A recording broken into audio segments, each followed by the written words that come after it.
생활 문화가 자연스럽게 웹툰이라는 만화가를 만들어낸 것이라 말합니다. 대부분 이제 보통 사람들이 저같이 이제 그 작가가 되기 전에 저처럼 보통 사람들이 어떤 이제 재미로 만든 것들 위주였는데, 이제 그게 점점 사람들이 크게 호응을 하고 좋아하다 보니까 이제 시장이 형성이 된 거죠. 그래서 정식 작가들이 생겨나고 정식 서비스가 생겨나고 점점 그렇게 된 거죠. 웹툰 작가들은 작품의 구상에서 이야기의 전개, 그림 등 세세한 부분들까지 독자들과 실시간 소통하며 다양한 장르의 만화를 만들어냅니다. 그렇다면 만화가들이 말하는 웹툰의 장점은 무엇일까요? 웹툰의 가장 큰 장점이라면 누구나 만화가가 될 수 있고 누구나 쉽게 발표할 수 있고, 또 웹툰 자체의 성격상 작품 자체의 형식이나 이런 거에서 그렇게 까다롭게 굴지 않는다는 거죠.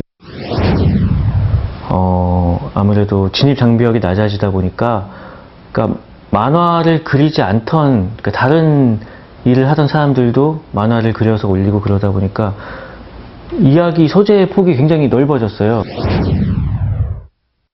만화 독자층이 굉장히 넓어졌어요. 그러니까 제가 읽기 연재할 때에도 만화를 거의 손에서 놓고 있었던 50대 아주머니나 60대 아저씨 같은 분들한테서도 팬레터를 받았는데, 웹툰이라는 거는 굉장히 직관적이고 이 스크롤만 돌리면 되기 때문에 알기 쉬운 만화 장르가 됐다고 해야 될까요? 그래서 굉장히 많은 분들이 들어와서 보게 되죠. 웹툰이 디지털 시대에 만들어진 강력한 플랫폼인 것만은 확실합니다. 쉽게 독자를 만나고 그만큼 많아진 독자들을 기반으로 인기 있는 웹툰은 단행본 출판으로도 이어집니다. 현재의 우리 만화 산업에 있어 중추적 역할을 해내고 있는 거죠.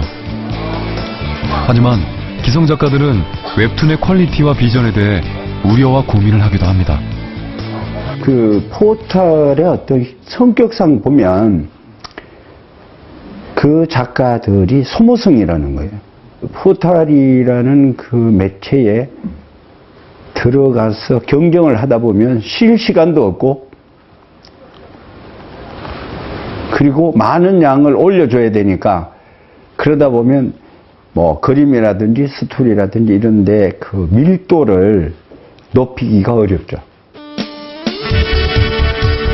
기성 작가들의 눈에 가장 쇼킹하게 보이는 웹툰은 대충 그린 그림, 말도 안 되는 전개로 이야기를 만드는 병만 만화입니다. 최근에 이 엉성하게 보이는 만화가 한국의 젊은 층에게 큰 인기를 끌면서 웹툰에 대한 기성 만화가들의 고민은 더욱 커져만 갑니다. 내가 이 그림을 잘 그리려고 옛날에 많은 시간을 허비했던 거에 대해서 굉장히 화가 났어요. 아, 이런 만화도 있을 수 있구나. 그 내용이야 고사하고 그림을 보고 정말 좀 상당히 혼란스럽더라고요. 강북의 한 지하실, 놀랍게도 이곳은 한때 만화방이었습니다. 이곳은 힙합이라는 만화를 그려 한국의 많은 청소년들을 비보이의 세계로 끌어들였던 만화 힙합의 작가 김수용의 작업실입니다.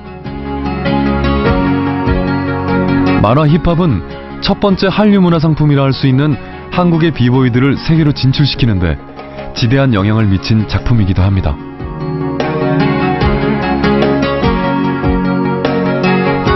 한때는 힙합 노래를 부르고 뮤직비디오를 찍을 만큼 새로운 것에 대한 열망이 강했던 만화가. 하지만 그 또한 만화가들이 가진 가장 근본적인 고민을 떨쳐낼 수는 없었습니다. 과연 웹툰만이 해답인가 하는 부분, 즉 웹툰으로의 쏠림 현상이 우려되는 것입니다. 만화의 본질은 만화 그 자체지, 이 나머지 지금 얘기하고 있는 포털이니 잡지니 하다못해 대형 출판사니 이게 중요한 거는 아니었어요. 이건 언제든지 변해요.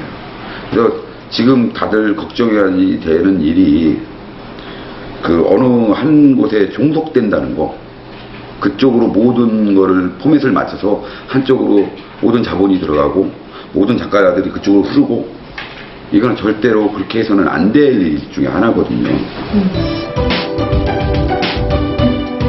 아날로그에서 디지털 시대로의 전환은 가장 강력한 변화였고,